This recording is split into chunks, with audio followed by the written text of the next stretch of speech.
Here's a shotgun snap, blitz. He's back, he throws it down the near sideline. Pickens has it! Pittsburgh Steelers touchdown! Pickett to Pickens, 41 yards, and you have to be here. It's a go route and go he did. That's as sweet as my Aunt Nellie's blueberry pie, baby. Yeah, they went zero. We were preparing all week, and there's kind of bigger moments that they were going to go zero. Got the protection right. Gave George his route, and he went up there and won. Big time player. Make big time plays in those moments, and that's what we got in 14.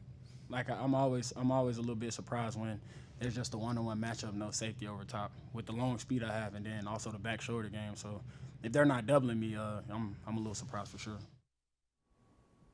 And exciting and interesting game at Acrisure Stadium. Everybody, welcome to the Extra Point presented by Microsoft Surface. I'm Missi Matthews, joined by our panelists as we break down Steelers 17, Ravens 10. Sounds like a normal number, but how those teams got there is anything but. We have Dale Lolley of Steelers Nation Radio and Steelers.com, Hall of Famer from JMU, Arthur Moats in the house, and our Steelers.com contributor, Shelby Cassesse, kind enough to join us as well. So Dale, we'll start with you. What do you make as we had a chance to sit back and relive what happened in this game yesterday? Missi, I have seen every single Steelers-Ravens game since this rivalry began. So you always want to say, well, that was just crazy. But Steelers-Ravens, I mean, anything can happen. I mean, we've seen, the Steelers score on the last play of regulation. You get down and it just crazy stuff happens all the time in these games. They're always close.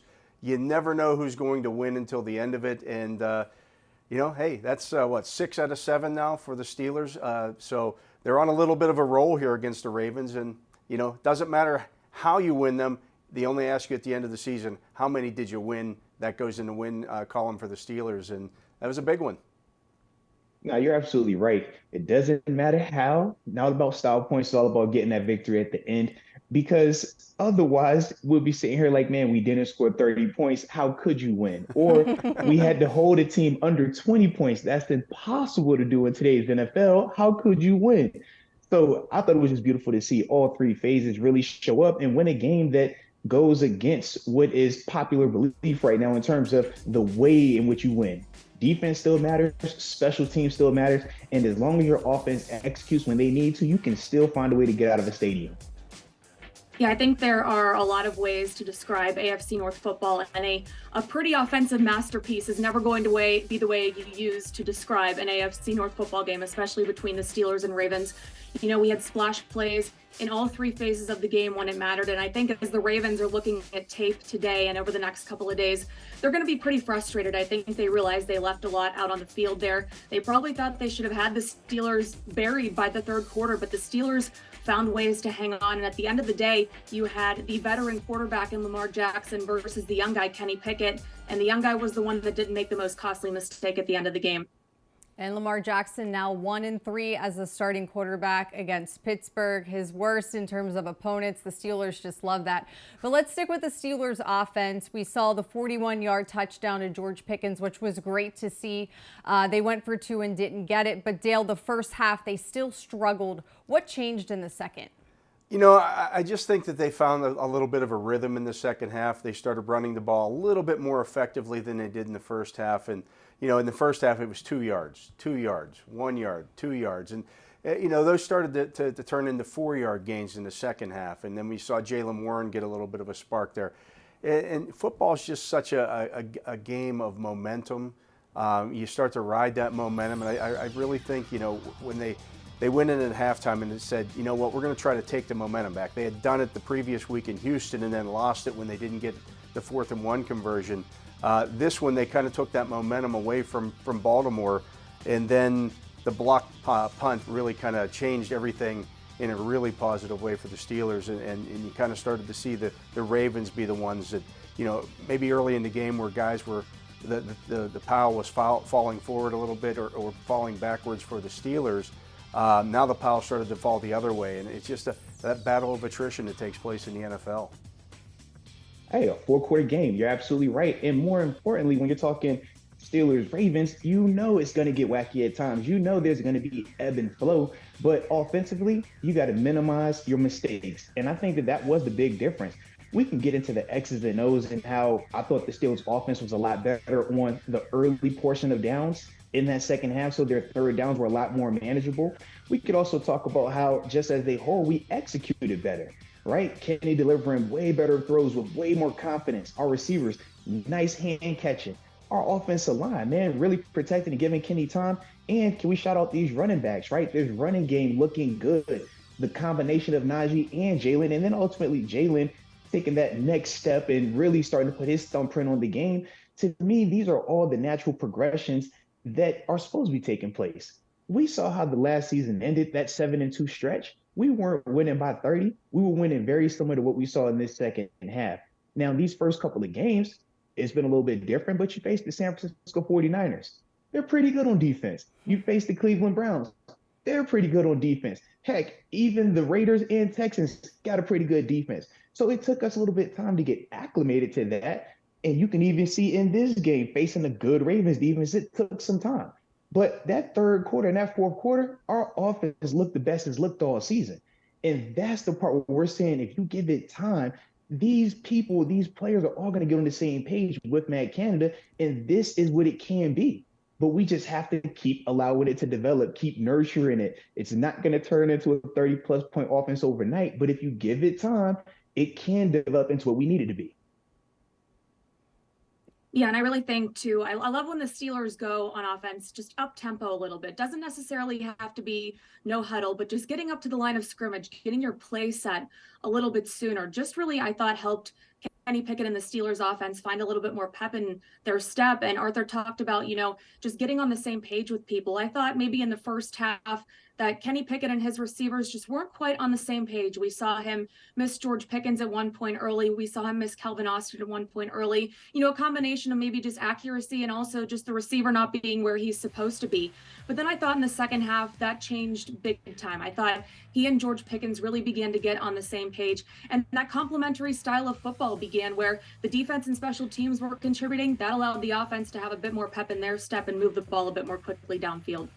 All right, let's take a listen to Kenny Pickett from his post-game press conference. I don't think anything really changed, to be honest. I think we were mixing it up, had the run and pass game working. I feel like we continue to work on that and do more of it. I got to be more accurate and put balls on guys and then run after the catch. So there's always areas to improve, but it was good that we came together as a unit there and executed at a high level to win the game.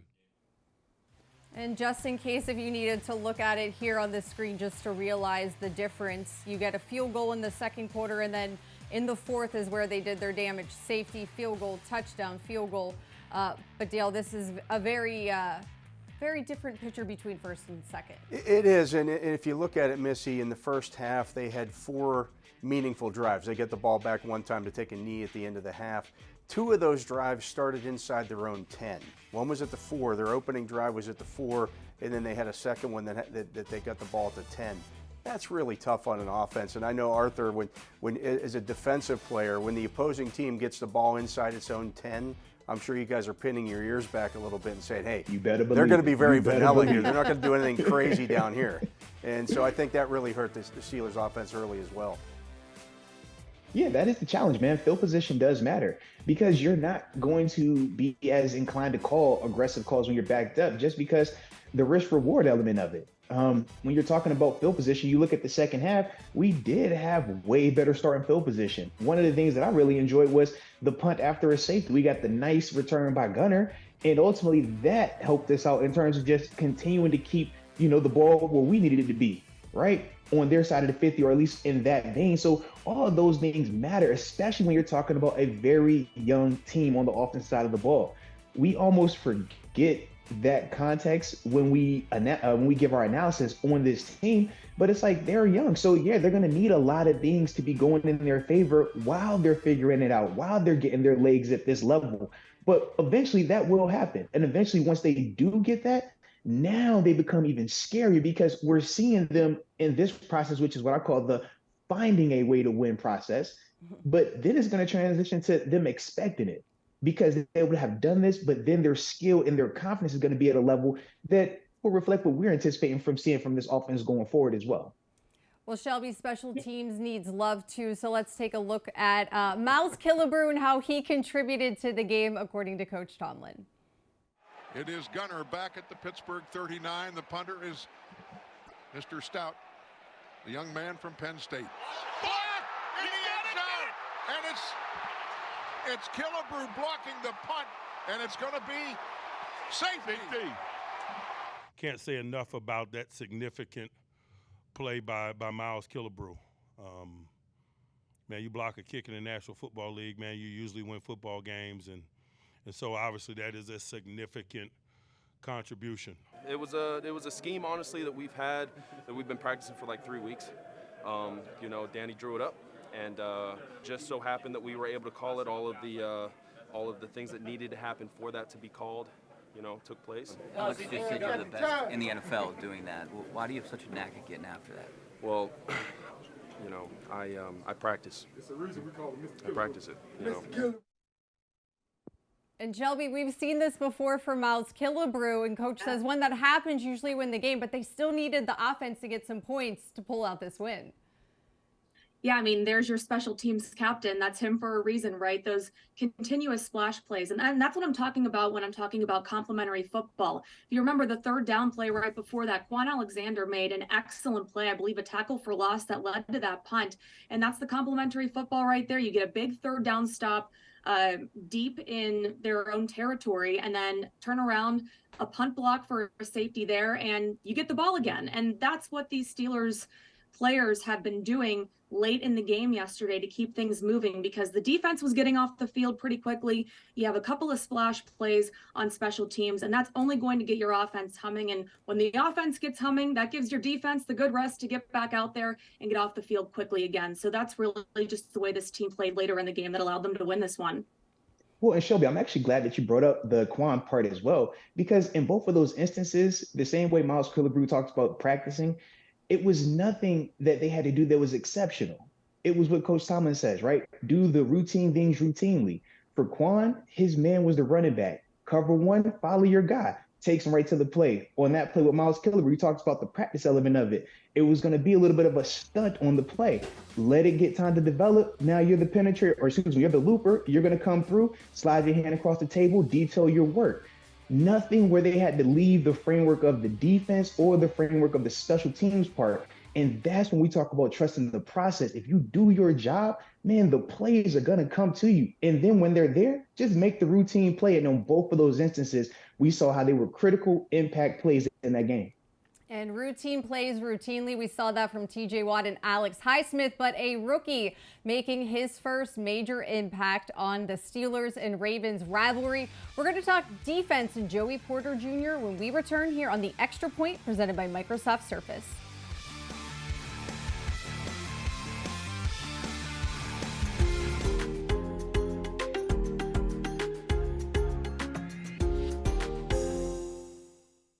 Want to get gear direct from the team? Shop all things black and gold at the official Steelers Pro Shop located at Acrisure Stadium.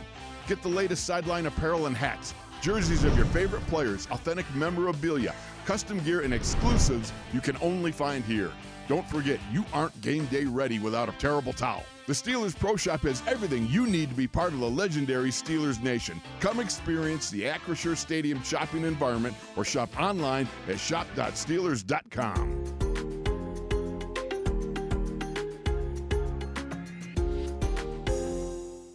Baltimore leading by 2, 3rd and goal at the 5 after the fumbled punt recovered by the Ravens. Lamar in the gun. There's the snap. He throws a pass for the end zone. Intercepted. Joey Porter Jr. took it away from the Baltimore receiver. Oh, BJ, how about that? What a big play. That is absolutely sensational. Like I always say, I'm the rookie out there against Odell Beckham on the 3rd down. So I already kind of had that in the back of my mind. They're going to try me on this play. Oh, man, it means everything. You know, earlier this week we was talking about this is a regular season game, but it's not like a regular season. When we get in that stadium, it's going to be a chippy, close game. And I just made a great play at a great time.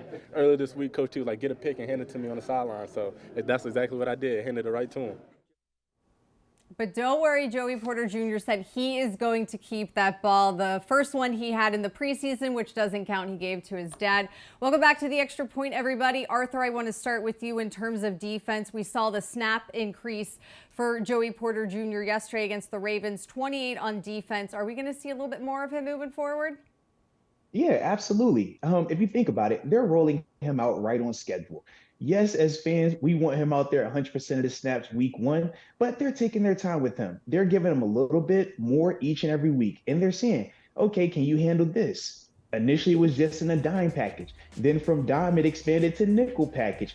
This game, we started to see him out there with a lot more base personnel groupings in that second half. And when you're talking about critical matchups, this is Odell Beckham Jr. We know what he has been since he's come into this league. And you have him in a critical situation. Of course, you're going to be the target, but excellent play. I mean, we joke about it on defense, but we say a lot of times just catch the ones that they throw to you. They're going to have some plays where they're not as sharp. We don't care about that. Make the plays you're supposed to make. And right there, that's exactly what he did. And if you think about the irony of it all, he only had 1 pick in college. So I guess this is house money since we had the one in the preseason and now we got one right here. But I'm just loving everything that we're seeing with his development. But it's no surprise. Everybody that was out there at training camp, who was the first guy on the field and what was he always doing before practice? It was Joey Porter Jr. out there working the jugs machine, working just different interception drills. And we're seeing the fruits of that labor come out here. And I'm just happy for him.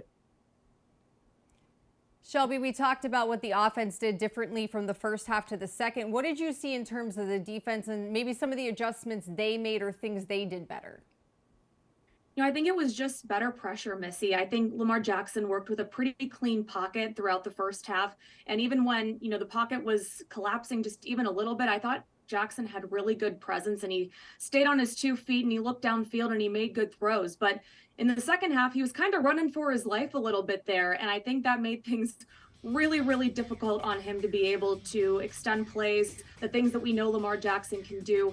And I just think overall the Steelers defense was fueled by that. This defense is bread and butter is going to be on takeaways and getting pressure. And when they can do those things, that's only going to make things easier on the rest of the team. And we knew it was within them. We've seen it so many times, especially when you have Alex Highsmith and TJ Watt on the edge there. That's just always going to cause havoc when they can get going, and it's going to make things really difficult for opposing offenses. That's what I think really happened for them in the second half was just better pressure. When as you watch that, Shelby, as you watch some of the video here, you see 5- and 6-man pressures on Lamar. They were blitzing him a little bit more in the second half.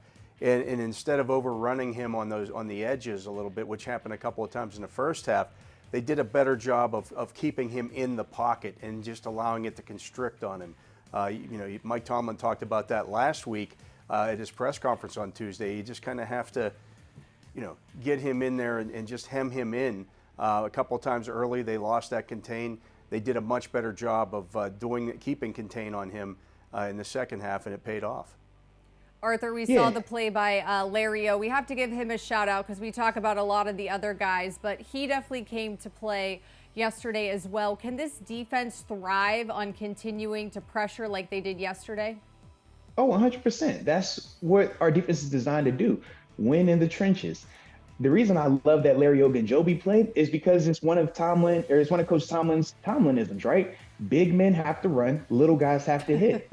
And why is that? Because on those type of plays where a running back or receiver is able to extend it and get to the second level, you're not anticipating a 300-pound man hitting you 30 yards downfield. You're just not ready for that. And for Larry, man, excellent job putting great effort on tape and the wherewithal to understand that I'm not just trying to tackle this guy. I'm trying to attack the football. I'm going to take this negative play and turn it into a positive for us. That is contagious, but that starts with day one, in terms of the philosophy that we preach on this defense. But yeah, I do anticipate Alex Highsmith and TJ Watt continuing to play at high levels the way that they are. We have guys up front that are paid to win one-on-ones.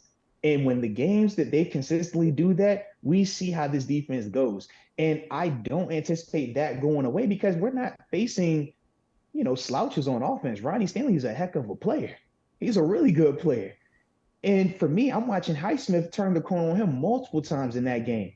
But everybody doesn't have $100 million left tackle. And that's the part where for us, I'm like, yeah, we could definitely bank on this happening more often. He's facing first rounders. We know what TJ's going to do. His name is great faces to TJ. But for Highsmith, when you're looking at his lineup of guys that he's coming home with and saying, yep, I got a sack on this guy, I got a sack on that guy, it's starting to read like a who's of today's top talent tackles. So, yeah, I do think that we can continue that. And I think, guys, the physicality that they lacked in Houston that Coach Tomlin made a point on last Tuesday during his press conference, we clearly saw in Steelers-Ravens, which I don't think you can not play in that game with physicality, or it would not end well for you as well. But the Steelers now head into their bye week. It's early. It's a week 6 one, but bumps and bruises, anybody not feeling great, we'll find out if maybe Deontay Johnson, Anthony McFarland can come off of IR. And before you know it, they'll be heading to LA. So thanks so much for joining me here today as we break down Steelers and Ravens on the Extra Point presented by Microsoft Surface. Have a great night, everybody. We'll see you in a few weeks.